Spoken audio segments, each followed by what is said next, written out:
Top of the afternoon, it's like a fet. I don't read think pieces anymore because most think pieces are just rethink pieces. They're the same regurgitated perspective and idea that people have had for decades and generations that never really push the needle on social culture. I saw a tweet from this dude named David Dennis Jr. I wrote this 18 months ago about Jay-Z not being able to adapt to a world that don't rock with billionaires like that anymore.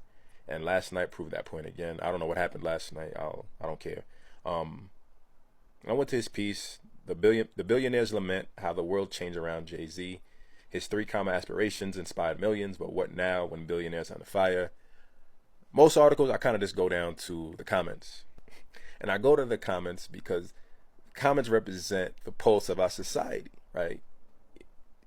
We understand that there are intellectuals. We understand that there are people who think differently or who believe they think differently. But the comments really designate how people react to ideas, and they allow us to be aware of the pulse of a nation, of a culture, of a society. Black capitalism won't save black people. More specifically, black capitalists won't save black people. Thank you. You finally go all out and disclosing yourself as a racially biased communist. Okay. Excellent article. I feel like hip hop lost me when it shifted to the corporate mentality. I still prefer Boogie Down Productions, right? People stuck in the past of the past. I talked about the N1 video previously, right? People love the past, what could have been, what should have been, what once was. And staying in the past is what allows you to stay stuck in your life situations. I talk about life limitations all the time. So the question is, has the black experience really lived under capitalism?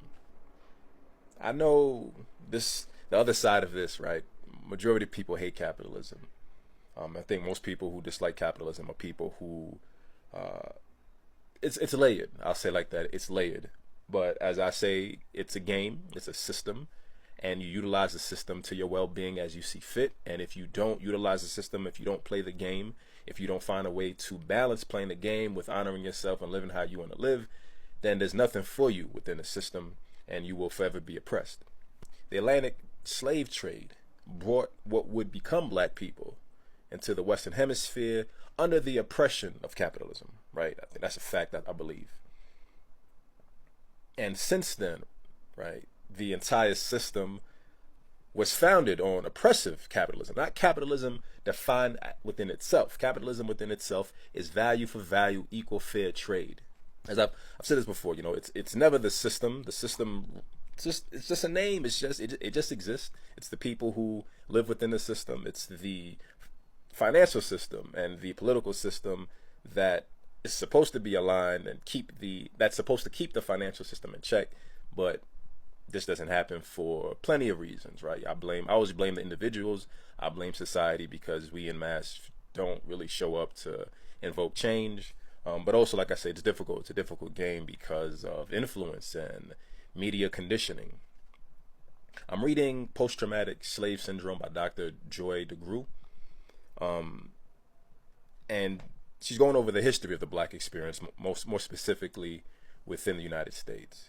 And reading about Greenwood, Black Wall Street, a community that was thriving. How did Black Wall Street thrive? Could it be capitalism, right? Could it be that once you remove the oppressive nature of capitalism, once you remove the negative influence, the lack of culture that the American capitalistic system really invokes within our society, that there is room to thrive?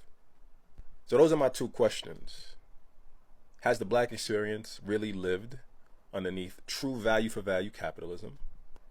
And what allowed Black Wall Street to thrive, if not true capitalism, true value for value, minus the oppression?